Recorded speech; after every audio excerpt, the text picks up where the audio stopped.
आज के इस महारैली में अरविंद केजरीवाल के आह्वान पर जितने मां भारती के बेटे बेटियां बैठे हैं, खड़े हैं, चारों तरफ आगे पीछे, एक बार मैं चाहूंगा कि मां भारती के सम्मान में दोनों हाथ हम सारे लोग जितने बेटे बेटियां हैं सबका हाथ ऊपर उठना चाहिए।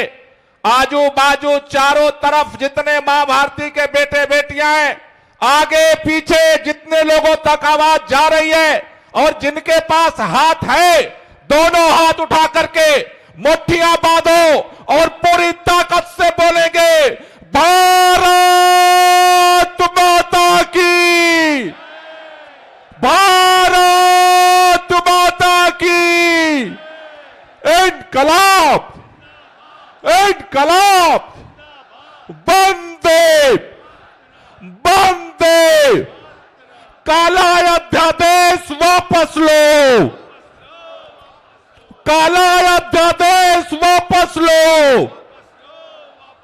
अरे मोदी जी की गुंडागर्दी, अरे मोदी जी की तानाशाही, अरे लोकतंत्र में हिटलर शाही। साथियों, आप सबको यह बात पता है, दिल्ली हमारे देश की राजधानी है। पूरा देश,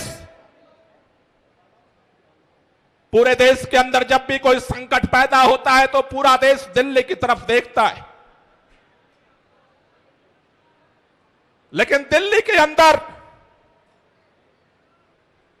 आज केंद्र सरकार ने सुप्रीम कोर्ट के 5 सदस्यीय संविधान पीठ के फैसले का अवमानना करते हुए, सुप्रीम कोर्ट के फैसले का अपमान करते हुए, सुप्रीम कोर्ट के फैसले का निरादर करते हुए, चोर दरवाजे से रात के अंधेरे में सत्ता के दम पर, तानाशाही के दम पर अध्यादेश, काला अध्यादेश दिल्ली के ऊपर थोप दिया। आज पूरी दिल्ली छतरपुर से लेकर के नरेला तक, विश्वास नगर से लेकर के उत्तम नगर तक, दिल्ली के चारों कोनों से उत्तर दक्षिण पूर्व पश्चिम, आज इस तपती धूप में दिल्ली के बेटे बेटियां आज रामलीला मैदान में यही बात कहने आए हैं कि दिल्ली वाले, अगर भारतीय जनता पार्टी और देश के प्रधानमंत्री माननीय नरेंद्र मोदी के नाक के नीचे अगर 3-3 बार अरविंद केजरीवाल को मुख्यमंत्री बनाना जानते हैं तो इस काले अध्यादेश को वापस कराना भी जानते हैं। लड़ करके इस अध्यादेश को वापस कराएंगे।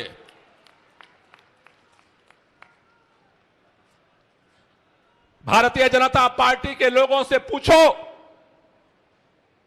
आपने सुप्रीम कोर्ट के फैसले को क्यों नहीं माना? टेलीविजन चैनल पर आप देखते होंगे, हर चैनल पर भाजपा का प्रवक्ता बैठता है, बोलता है, आम आदमी पार्टी वाले संविधान को नहीं मानते, आम आदमी पार्टी वालों को सर्वोच्च न्यायालय में भरोसा नहीं है, आम आदमी पार्टी वालों को कानून में भरोसा नहीं है। आम आदमी पार्टी वाले नहीं, आज पूरी दिल्ली रामलीला मैदान से भाजपा के सभी नेताओं से यह पूछना चाहती है, भाजपाइयों बताओ, तुम्हें सर्वोच्च न्यायालय में भरोसा क्यों नहीं है? सर्वोच्च न्यायालय का निर्णय तुम लागू क्यों नहीं करना चाहते हो? इसका जवाब लेने के लिए आज पूरी दिल्ली इस रामलीला मैदान में इकट्ठा हुई है। भाजपा के नेता कहते हैं, हमने ऑर्डिनेंस इसलिए लागू किया कि देश की राजधानी है दिल्ली। भाजपाइयों, तुम्हारे ऑर्डिनेंस आने से देश की राजधानी दिल्ली नहीं बने। दिल्ली पहले भी थी, जब दिल्ली के संविधान के अंदर यह निर्णय लिया गया कि दिल्ली के लोग अपना वोट दे करके अपनी चुनी हुई सरकार बनाएंगे। उस दिन, जिस दिन कानून बना, उस दिन भी दिल्ली देश की राजधानी थी। तुम कहते हो कि देश के अंदर राजधानी है, इस राजधानी में उच्च आयोग है, पूरे दुनिया के प्रतिनिधि आकर के रहते हैं। अरे जब तुम काला अध्यादेश लेकर नहीं आए थे तब भी उच्च आयोग के लोग इसी दिल्ली में आते थे, रहते थे, और तुम्हारे अध्यादेश आने के बाद भी रहते हैं। भारतीय जनता पार्टी के नेता बहाने ढूंढ रहे।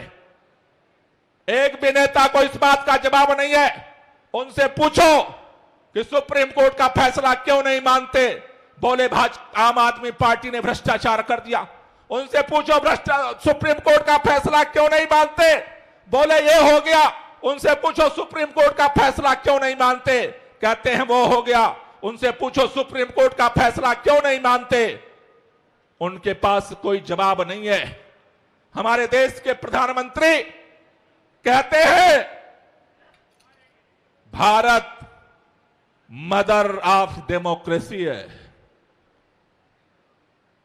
उस दिन संसद भवन के उद्घाटन के अवसर पर भी बोल रहे थे कि भारत मदर ऑफ डेमोक्रेसी है, लेकिन अफसोस के साथ हमें कहना पड़ रहा है जो भारत मदर ऑफ डेमोक्रेसी है, माननीय प्रधानमंत्री जी, आप अपने अहंकार में मर्डर ऑफ डेमोक्रेसी को आप साबित कर रहे हो। सरेआम चौराहे पर दिन दहाड़े लोकतंत्र की हत्या पर आप उतारू हो।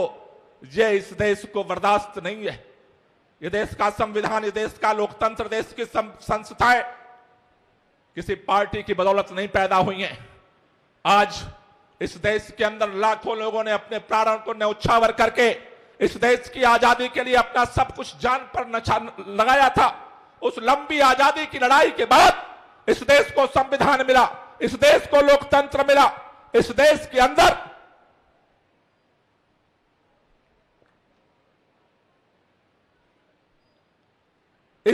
अंदर लाखों लोगों ने अपना लहू बहाया है, तब इस देश को लोकतंत्र मिला है, संविधान मिला है। इस देश के अंदर ये दिल्ली वही दिल्ली है जब 1857 की जंग आजादी में हंसते हंसते लाखों लोगों ने अपनी कुर्बानियां दी थी। जिस समय बहादुर शाह जफर लड़ रहे थे इस देश के लिए, उनको नहीं पता था कि एक दिन ऐसा भी आएगा जब उसी लोकतंत्र की हत्या की जाएगी सरेआम देश के प्रधानमंत्री के द्वारा। उनको यह बात नहीं पता थी कि एक दिन ऐसा आएगा।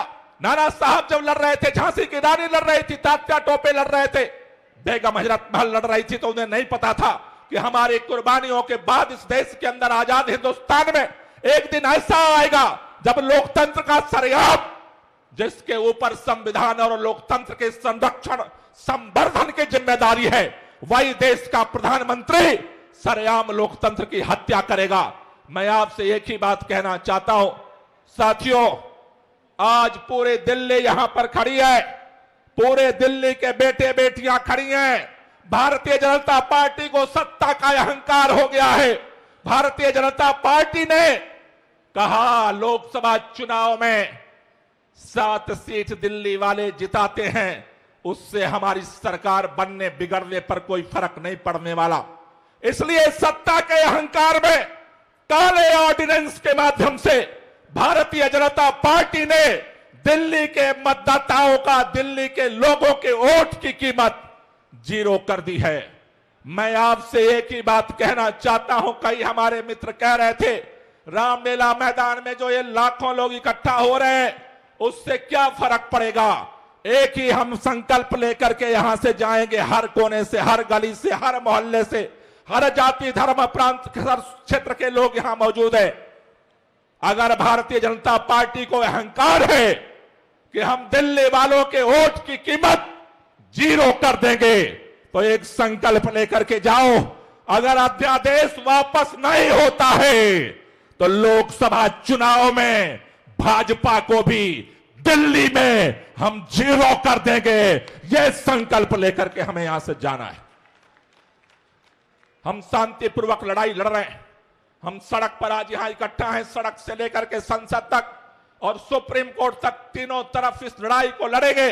अगर आपने आम आदमी पार्टी में विश्वास किया, अगर आपने अरविंद केजरीवाल में विश्वास किया है, तो यकीन मानो आपके मान सम्मान को कभी झुकने नहीं देंगे, कम नहीं होने देंगे और इस लड़ाई को अंतिम अंजाम तक पहुंचाएंगे। आप सब लोगों का बहुत बहुत शुक्रिया, बहुत बहुत धन्यवाद।